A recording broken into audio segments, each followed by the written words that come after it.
Well, we got Mario's barn, as I said. Amy and I and the kids come back to check on some horses, make sure they ate, and get some fluids into poor Will here, Will Power Fashion.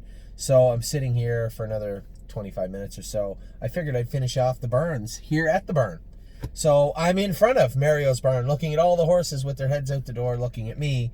We'll start with Barbie's Crown. As I said, Barbie's Crown's pretty much done for the next few months. No. What's wrong, honey? The cat's behind you. I just didn't want you to Oh, back up. thank you, sweetheart. Barbie's Crown, there's nothing really wrong with her. Her hind ankles were getting a little puffy, and I was in a position where I was taking Holy Chick and Cabernet down to Toronto, the Toronto Equine Hospital, and I was lucky enough to have Orla, who's a fantastic vet surgeon, have a look at Barbie's Crown under x-ray and ultrasound just to see what's going on, what she thinks medically. She just thought exactly, from a layman point of view, from a horseman, exactly what was going on. She was getting big, she's immature, she was getting stretched out, and you could continue on as she's a horse and an athlete, or you could take the decision to back off with her. So what we did was took the latter. So, hi, buddy. We talked to Steve and I. On the jogger. I know.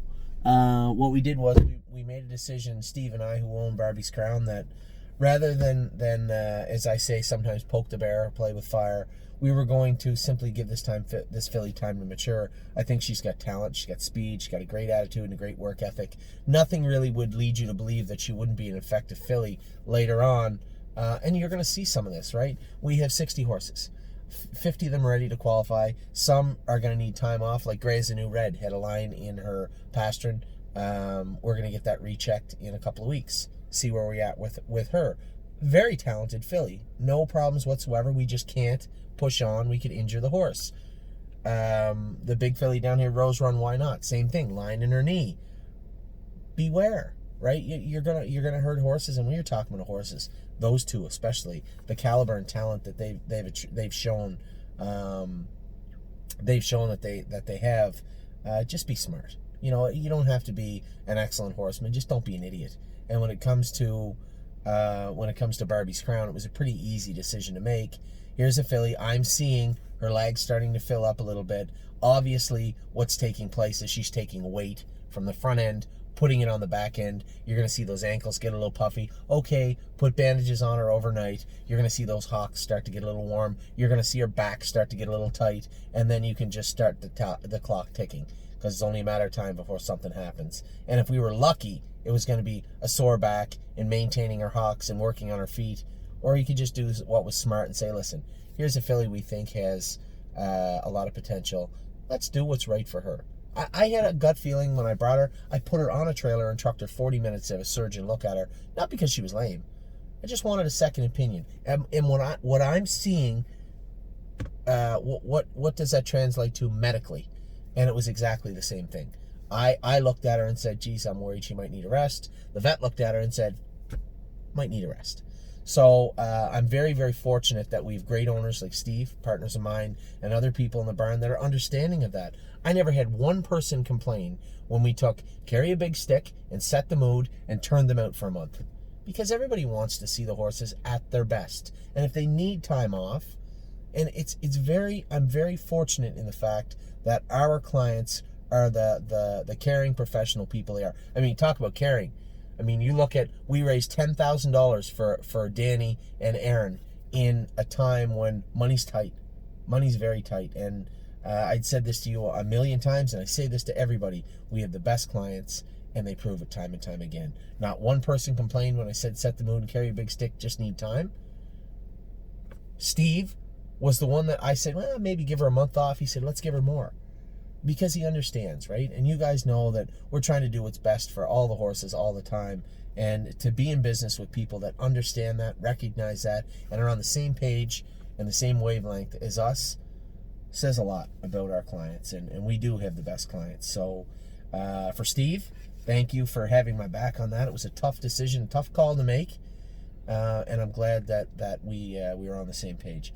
Now, Blue Monk couldn't be any more, I'm trying to find the right adjective, couldn't be any more, let's just go with impressive than he was the other day. James ridiculed me a little bit.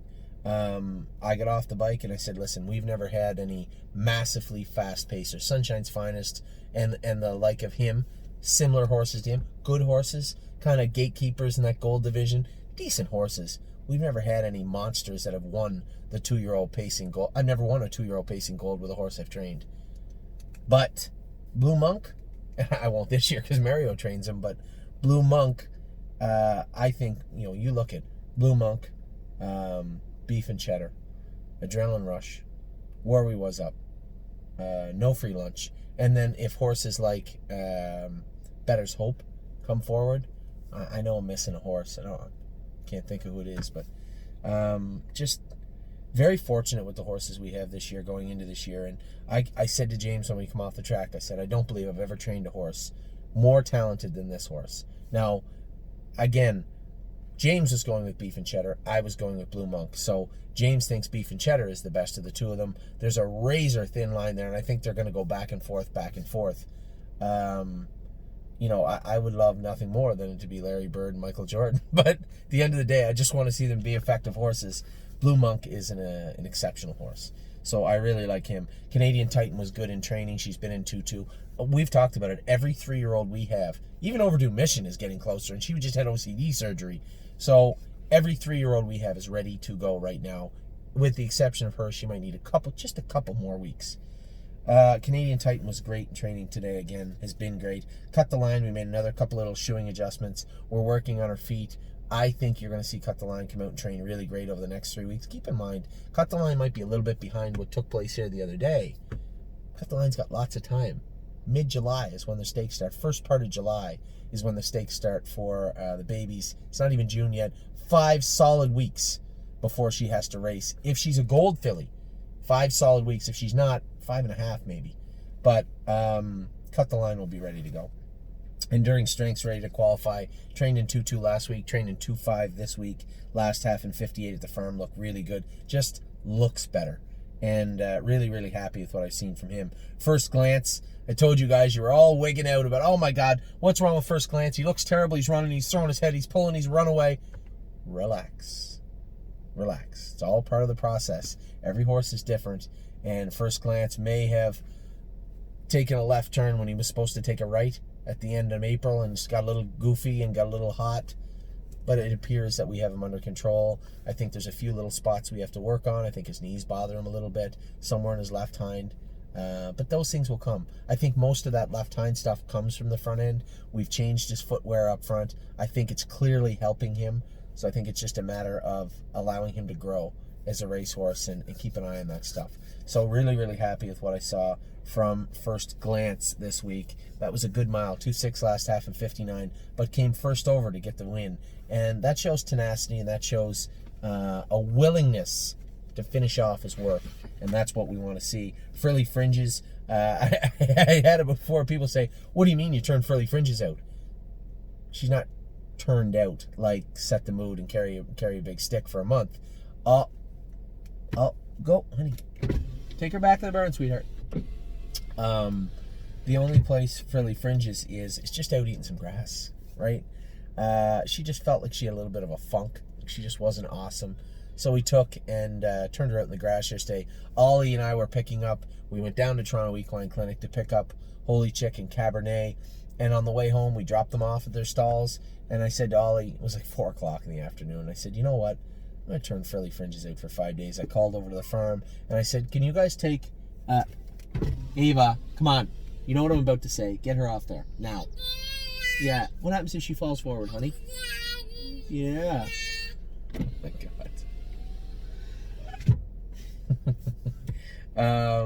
You guys should so Frilly Fringes just went out in the grass for 5 weeks. Or 5 days. I'll have her back in by Friday, trust me. So Frilly Fringes will be fine. No problems there. Inland Beach was great in training the other day. 2 minutes last quarter and 29. Looked good. Italian Grit. Hobbles were a little long. And actually, I went and swapped his hobbles out today. The pulley system in his hobbles, a little stiff. No excuses. The horse was fine. Johnny said he just had to watch him in the turns. And I think that was just his hobbles were a little long. But nevertheless, he's been very impressive in his own right over the last 5 weeks. Now, he hasn't reached up and beat all the best horses, nor does he have to. But he's been impressive looking. Strong colt, getting better, filling out. I really like what I see from Italian Grit. I'm Hill on Wheels was good yesterday. He continues to move forward. Jazzy Judy is turned out right now. She'll start back, I guess, probably July 1st. Keystone Raven will probably start back a little bit after that. Lincoln Hanover was very good yesterday. Here's a horse, as I said, will probably carry our banner in New York. Very good horse, shown a lot. He's got some seconds to find. If we can go from 2.5, 2.7 he went yesterday, from 2.7 to 57, that would be impressive. So the next month, we'll really tell the tale of where our horses go, right? How good are they? What trainers will they go to? These questions will all be answered over the next 4 weeks. Nancy Allison, filly, we haven't trained hard. Her attitude's so much better. You know, we haven't had to tranquilize her. We've trained her free-legged, just with an open bridle and her head between her legs. I don't think she can race like that, but the fact that she's behaved and now putting it all together means a lot, and she looks like $1 million. Off-Road Hanover was great the other day. Mario maybe just pitched the lines at him and touched him on the hock with his foot, and he made a break. I think most 2-year-olds would, wouldn't they? So Off-Road Hanover, Mario thinks he was going to get me, and he may have got me. But nevertheless, Off-Road Hanover has shown some real talent. Rooney Blue Chip, a horse I'm going to keep my eye on this year. I think he could be a real good sort of horse. And Rooney Blue Chip is ready to go right now. Set the mood. Just went out to the field for a month. Just a little sore. His knees bother him. His hocks bother him. He's growing up. He's being a big boy. Let's give him some time to be a horse. So Set the Mood has gone out for a month. Sunshine and Shade looks great and trained awesome this week in 2 minutes. He looks very, very good. Walk on the Moon finished up behind 2 pacers, I believe, yesterday. And he trained very good. 2.7 for... No, 2.6 for him, I believe. War We Welcome. Here's the thing. War We Welcome, I'm being extremely guarded with War We Welcome. Not because I think she's going to get sore or she's going to hurt herself, but I will not let her. This is a big, strong filly with a lot to offer, who's very, very fast, got a big frame on her, and I don't want her to get hurt. So I said to Mario, we took her up to, she's a little bit back in her knees, conformationally speaking. So when we headed to the vet, same thing, we knew. She's taking a little bit of weight behind, her lower hocks are a little sore, her back is sore, it's coming from her knees. We changed her footwear. I don't think she's going to race with flip-flops on, but for now she can have them. As I said to Mario, keep in mind, we need her ready for the first week of July, not before. You are not going to see her qualify on June the 12th with the other horses. You're not going to see her go out here in 2.6 at the farm. We're probably going to continue to train her 1.5 miles. Take her over to Mohawk, go a mile 2.4 in the bike, probably June 15th, and then have her, we'll have her behind the gate, but we're not going fast with her. So that when we qualify her, I would say around June 22nd, 23rd-ish, somewhere around there, we'll qualify War We Welcome. We may race her once before the Golds, we may not, but I believe this is a Gold filly and one that is a little fragile. So just be careful, and it's great. Mario and I sat and talked about her for 10 minutes. We're on the same page. Just want to be very careful with this particular filly. Not that I'm worried there's anything wrong, but I don't want anything to come up. She's too fast and too fragile, as I said. She's a big, growthy filly. We're lucky to have her in the barn, first off, but have her so far along. Let's just be very careful with her, and we will. And then Won My Heart Hanover. Goodness gracious, she was good yesterday, eh? This is a filly I got really high hopes for. 3 PA fillies, 3 horses that I believe have a lot of talent for that state. Can't wait to get her down there and get her racing. She will qualify on June the 12th. We'll probably race her once at Mohawk, and then send her down to race. I'm assuming first stake race is usually at the Meadows. I assume it is. You don't need to email me. I'll be looking as soon as I'm done this email. So that is Mario's barn. A lot went on this week. It's really starting to take shape, and I love what I see so far. We'll be back in a minute. We have Harry, Kevin, and Jason's barn. We'll be back in just a second.